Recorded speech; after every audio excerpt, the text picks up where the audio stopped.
K민주주의가 다른 민주주의랑 뭔가 좀 뭐 독특한 유니크한 무엇이 있어서 K민주주의라고 명명을 하셨는지 궁금하고요. 대한민국 민주주의에 독특함이 있다. 집단지성에 의한 평화적이고 아름다운 직접성, 맡기지 않고 직접 행동한다. 행동하되 폭력적이지 않게 평화적으로 아름답게 한다. 그리고 포기하지 않는다. 노벨 평화상은 대한민국 국민이 받아야 되지 않을까? 21세기 정치학의 필독서라고 불리는 민주주의는 어떻게 무너졌는가? 그리고 어떻게 극단적인 소수가 다수를 지배하는가를 쓴 하버드대의 레비츠키 교수와 지블렉 교수가 있는데 이 두 분이 이렇게 말씀하셨어요. 한국에서 민주주의를 구해낸 주체는 거리의 시민들이었다. 그리고 한국은 미국과 달리 민주주의의 위기에 훨씬 더 적극적이고 효과적으로 대응했다 라고 말했습니다. 여기에 하나를 더하면 이 내용을 X 트위터에 올리자마자 오바마 전 대통령의 법대 은사이자 현존하는 미국 내 최고의 법학자로 자타가 공인하는 하버드 법대 로렌스 트라이브 교수님이 리트윗을 하셨습니다. 예, 그만큼 이제 한국의 그 K민주주의가 많이 알려져 있고요. MSNBC의 최고의 간판 앵커인 레이첼 매도우도 노킹스 집회 이틀 전에 평화적인 방법으로 과연 독재를 물리칠 수 있을까라는 의심이 드는 사람이 있으면 대한민국 국민에게 물어봐라. 그들은 평화적인 방법으로 독재 정부를 끌어내렸고 탄핵을 했다. 이렇게 말했습니다. 이처럼 K민주주의가 이게 국뽕이 아니라 이제 전 세계 민주주의의 교과서이자 희망이라는 말은 전혀 과장이 아니라고 저는 생각합니다. 과장이 아니죠. 이번 외신 기자 간담회에서 이재명 대통령이 정의한 K민주주의. 처음 들으면 좀 추상적이죠? 그런데 세계가 주목하고 극찬하고 있다는 사실 아시나요? 우리 한국의 K민주주의는요, 하버드 교수 같은 세계 최고 학자들이 수십 년간 연구해온 민주주의가 살아남는 조건과 정확히 일치합니다. 그리고 이걸 실제로 해낸 나라는 전 세계에서 거의 없어요. 우리는 당연하게 생각했던 우리의 행동들이 실제 얼마나 대단한지, 그리고 해외에서는 어떻게 평가하고 있는지 지금부터 하나하나 풀어보겠습니다. 이재명 대통령이 말한 첫 번째요. 맡기지 않고 직접 행동한다. 무슨 말이냐 하면 정치인한테 맡겨놓고 4년, 5년 기다리는 게 아니라 뭔가 잘못되면 시민이 직접 나선다는 거예요. 우리한테는 너무 당연한 얘기죠. 2016년 겨울 추운데 광화문 나갔잖아요. 2024년 12월 새벽인데 국회 앞 달려갔고요. 우리는 그냥 이건 아니지 싶으면 움직이는 사람들이에요. 그런데 이게 세계적으로는 엄청난 일입니다. 왜 그런지 지금부터 보여드릴게요. 미국에서 가장 영향력 있는 정치 평론가 중 한 명인 MSNBC의 레이첼 매도우. 미국에서 정치 얘기하면 빠질 수 없는 사람이죠. 진보든 보수든 이 사람 말은 다 귀 기울여 듣는다고 합니다. 그녀가 방송에서 이렇게 말했어요. Obviously, we all know that non-violent movements are more successful than violent movements. 레이첼 매도우가 한 말은 바로 하버드대 에리카 체노웨스 교수의 연구를 인용한 말입니다.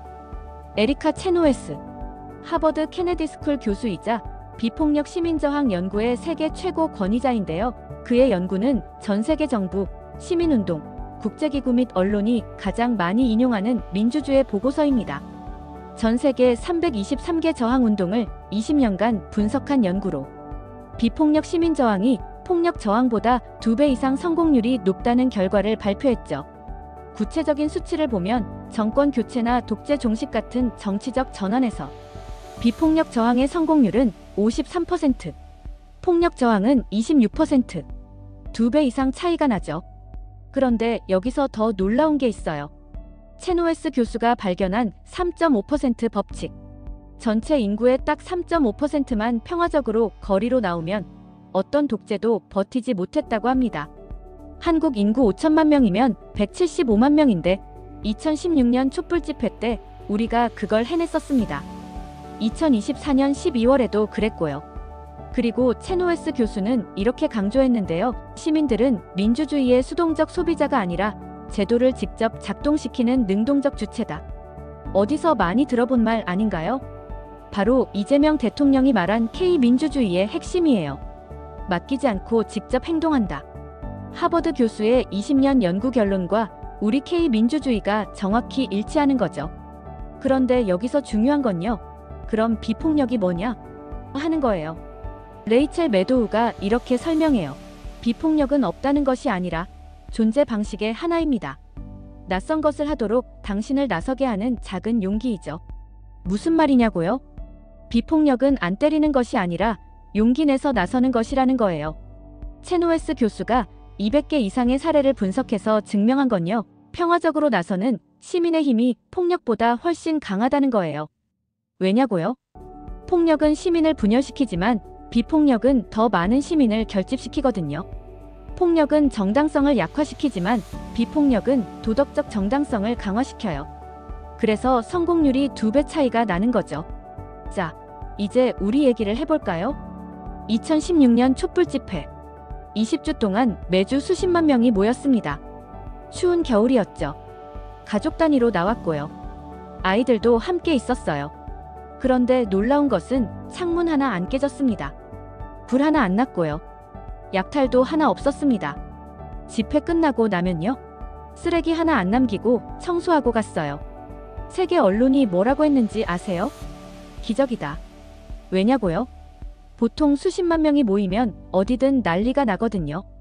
프랑스 노란 조끼 시위, 상점 털렸습니다. 미국 BLM 시위, 건물 불탔어요. 홍콩 민주화 시위, 화염병 날아다녔죠. 그게 흔하게 보는 시위의 패턴이죠. 그런데 한국은요? 100만 명이 모여도 평화로웠습니다. 이게 바로 이재명 대통령이 말한 두 번째, 평화적이고 아름다운 직접성입니다. 레이첼 매도우가 말한 성공하는 비폭력 저항, 그 교과서가 바로 우리인 거죠. 이재명 대통령이 말한 세 번째, 포기하지 않는다. 10년도 안 되는 기간에 우리는 2번이나 위기를 겪었습니다. 그런데 2번 다 이겼습니다. 첫 번째, 2016년과 2017년 촛불혁명. 대통령이 잘못했죠. 그래서 국민이 나섰어요. 20주 동안 매주 모였고 실제로 권력을 바꾸었습니다. 두 번째, 2024년 12월 계엄 사태. 갑자기 비상계엄이 선포됐고 군인들이 국회로 갔죠. 보통 이런 상황이면 어떻게 됩니까? 공포에 얼어붙거나 혼란에 빠지거나 포기하기 쉽죠. 그런데 우리는요. 몇 시간 만에 수십만 명이 국회 앞으로 달려갔습니다. 새벽인데도요. 군인들 앞에서도 평화롭게 이건 아니다라고 말했죠. 그리고 계엄은 해제됐습니다. 미국의 대표적인 공영방송인 NPR이 이렇게 보도했습니다. 한국인들은 친위 쿠데타 시도를 막고 민주정부를 복원해 세계를 놀라게 했다. 그런데 여기서 더 중요한 이야기가 있습니다. 지난 10월 한국을 방문한 하버드대 정치학 교수 스티븐 레비츠키. 민주주의 연구의 세계적 권위자죠. 어떻게 민주주의는 무너지는가라는 책으로 전 세계에 경종을 울린 바로 그 사람입니다. 그가 한겨레와의 인터뷰에서 이렇게 말했어요. 한국에서 민주주의를 구해낸 주체는 거리의 시민들이었다. 한국은 미국과 달리 민주주의 위기에 훨씬 더 적극적이고 효과적으로 대응했다. 미국 하버드대 교수가 한국이 미국보다 낫다고 말한 겁니다. 그것도 민주주의에서요. 더 구체적으로 이렇게 말했습니다. 한국은 두 가지 측면에서 미국보다 단호하고 효과적으로 대응했다. 첫째, 민주주의를 공격한 인물을 권력에서 퇴출하고 법의 심판을 받게 한 점이다. 둘째, 시민의 집단적 저항이 이루어진 점이다. 그리고 이렇게 덧붙였습니다. 지난 12월과 1월 한국 시민들이 보여준 집단적 행동은 역사적 순간이었다. 계엄을 막기 위한 신속하고 즉각적인 사회적 동원은 민주주의를 수호했고 이는 미국인들에게 소중한 교훈이 됐다. 그는 또 이렇게 강조했어요. 여당의 일부가 탄핵에 동참했다는 점은 매우 긍정적으로 평가할 만하다. 이는 미국에서는 좀처럼 보기 힘든 일이다. 미국에서는 보기 힘든 일을 우리가 해낸 겁니다. 이번에는 이웃나라와 비교를 한번 해볼까요? 외신들이 아시아 민주주의를 분석할 때 한국과 일본을 자주 비교합니다. 왜냐고요? 둘 다 선진국이고 민주주의 국가니까요. 그런데 수치를 보면 확연히 다릅니다. 투표율, 일본은 50% 안팎입니다. 반면 한국은 70에서 80%죠. 세계적으로 신뢰받는 미국의 여론조사 기관인 퓨 리서치 센터가 2024년 조사했는데요. 일본은 OECD 국가 중 투표율이 가장 낮은 나라 중 하나였습니다. 자동으로 유권자 등록되는데도 말이에요. 정권 교체에 있어서도 일본은 우리와 많이 다릅니다. 일본은 1955년 이후부터 거의 70년을 자민당이 집권했습니다. 중간에 약 4년을 제외하곤 말이죠. 한국은 보수와 진보가 번갈아가며 집권했죠. 퓨 리서치 센터가 뭐라고 했냐면요. 다른 모든 OECD 회원국에서는 지난 70년 동안 이렇게 오랫동안 한 정당이 권력을 유지한 사례가 없다. 70년 중 66년을 한 당이 집권한 나라는 일본뿐이라는 겁니다. 시민 참여도 한번 볼까요? 일본은 대규모 시위나 집회가 거의 없습니다. 한국은 위기 시 수십만, 수백만 명이 평화 집회를 하죠. 미국의 대표적인 공영방송인 NPR이 일본 도시샤 대학의 질 스틸 교수 인터뷰를 통해 이렇게 보도했습니다. 일본 정부가 정치 참여를 저해하는 분위기를 조성하거나 심지어 의무화했다. 그래서 외신들이 이렇게 구분합니다. 일본은 로 파티서페이션 디마크러시, 즉 참여가 낮은 민주주의. 한국은 하이 파티서페이션 리질리언트 디마크러시, 즉 참여도 높고 회복력 강한 민주주의. 여기서 제가 말하고 싶은 것은 일본보다 우리가 낫다라는 것은 아닙니다.